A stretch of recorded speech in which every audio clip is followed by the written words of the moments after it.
19 کا عدد قرآن کا خفیہ انٹرلاک سسٹم۔ اس کی بدولت قرآن میں ایک الف کو بھی کم یا زیادہ نہیں کیا جا سکتا۔ آئیے کمپیوٹر کے کچھ ایسے کارناموں کو دیکھیں اور سوچیں کہ زمانہ تو کسی چیز کو ایجاد کر کے اپنا کارنامہ سمجھتا ہے، مگر ان کا ایجاد کردہ کارنامہ خود خدا کی ملکیت اور اس کی بادشاہت کا ثبوت فراہم کرتا ہے۔ اسی طرح کمپیوٹر کی ایجاد نے بھی خدا کی کتاب کو صرف اسی کی کتاب ہونے کی دلیل پیش کی ہے۔ مصر کے سائنسدان ڈاکٹر ارشاد خلیفہ نے سال ہر سال محنت کی اور ریسرچ و تحقیق کی بنیاد پر الیکٹرانک آلات سے جو نتیجہ اخذ کیا ہے وہ بے انتہا حیرت انگیز ہے۔ انہوں نے قرآن کریم کی ہر سورہ کے ابجدی اعداد و شمار بھی فراہم کیے ہیں۔ سورتوں کے حروف، اعراب، آیات وغیرہ کی تعداد نوٹ کر کے لاکھوں کی تعداد میں ڈیٹا کمپیوٹر میں فیڈ کیا، اور یہ عمل انہوں نے قرآن کریم کی کل 114 سورتوں پر لاگو کیا تو معلوم ہوا کہ قرآن کریم کے حروف اور سورتوں اور آیات میں ایک گہرا تعلق اور سائنسی رشتہ بسم اللہ الرحمن الرحیم سے ہے۔ یعنی بسم اللہ الرحمن الرحیم میں کل 4 الفاظ ہیں: اسم، اللہ، الرحمن، الرحیم۔ ان چاروں الفاظ کو پورے قرآن میں تحقیق کر کے کمپیوٹر میں فیڈ کر دیا اور یہ نتیجہ نکلا کہ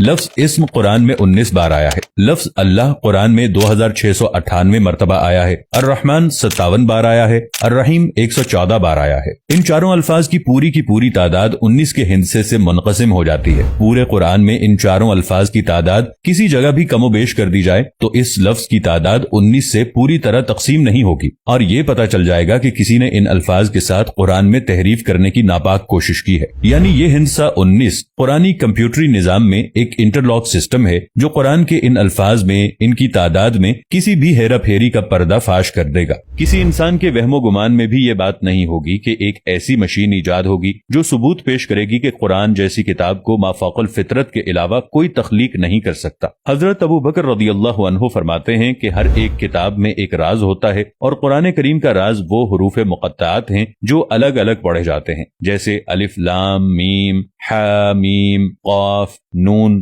وغیرہ۔ 19 کا یہ ہندسہ جس کے بارے میں ہم بیان کر رہے ہیں، یہ بذات خود قرآن حکیم کی لفظی ترکیبات کے اعجاز کا روشن ثبوت ہے، اور اس سے یہ سچائی سامنے آتی ہے کہ چاہے جیسی بھی جدید ترین مشین ایجاد کر لی جائے، وہ قرآن کی حقانیت کو بیان کرے گی، کیونکہ پورے قرآن مجید کے حروف ایک خاص حساب کے مطابق ہیں۔ لاکھوں حروف میں سے صرف ایک کا فرق بھی اس کے حساب کو بگاڑ دیتا ہے۔ حساب کی اس حد تک درستی اس دور میں مسلم اور غیر مسلم دونوں کے لیے ایک طرف تو یہ ثبوت فراہم کرتی ہے کہ قرآن مجید 1450 سال گزر جانے کے بعد بھی ہر قسم کی تحریف سے پاک ہے۔ اس ہندسے 19 کے بارے میں خود قرآن کریم میں ارشاد ہوا ہے کہ اس کے اوپر 19 ہیں۔ کچھ علماء نے ترجمہ کیا کہ اس پر 19 فرشتے مقرر ہیں، سورہ 74 آیت نمبر 30۔ مگر یہاں ہندسے 19 کی اہمیت کو اجاگر کرنا مقصود ہے۔ یہ بات بالکل واضح ہے کہ قرآن کریم میں کل 114 سورہ ہیں جو ہندسے 19 سے پوری طرح تقسیم ہو جاتی ہیں۔ اللہ نے اس نقطے پر بھی قرآن کی حقانیت کو واضح کیا ہے، وہ یہ کہ 114 سورہ میں سے ایک سورہ توبہ کے شروع میں بسم اللہ الرحمن الرحیم نہیں ہے،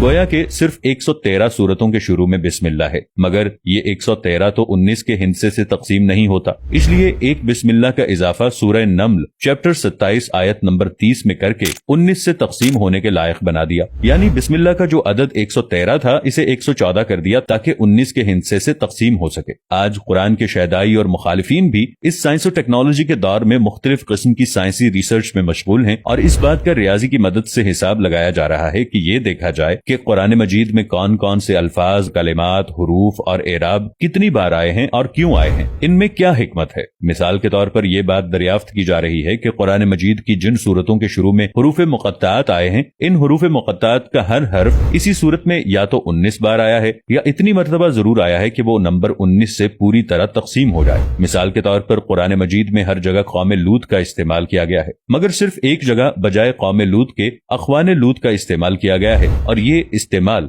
سورہ قاف نمبر 50 آیت نمبر 13 میں کیا گیا ہے، اور لوط کے بھائی اور ایکا والے اور بطا کی قوم نے بھی جھٹلایا۔ اگر قوم لوط کی جگہ اخوان لوط کا استعمال نہیں ہوتا تو ایک قوم لوط کی زیادتی کی وجہ سے 19 سے تعداد نہیں کٹتی۔ اس طرح خدا نے ہر جگہ الفاظ اور اعراب وغیرہ کو انٹرلاکنگ سسٹم سے جوڑ رکھا ہے، ورنہ سورہ قاف میں حرف قاف کا نمبر 19 سے تقسیم نہ ہو کر 19 کے ہندسے کو بے اثر کر دیتا۔ اب اگر ایک قاف بھی کوئی گھٹا کر پڑھے گا تو خود آیات پکڑ میں آ جائیں گی۔ اگلی مثال سورہ نون کی ہے۔ اس حرف کا استعمال سورہ نون میں 133 بار ہوا ہے جو 19 کے ہندسے سے تقسیم ہو جاتا ہے،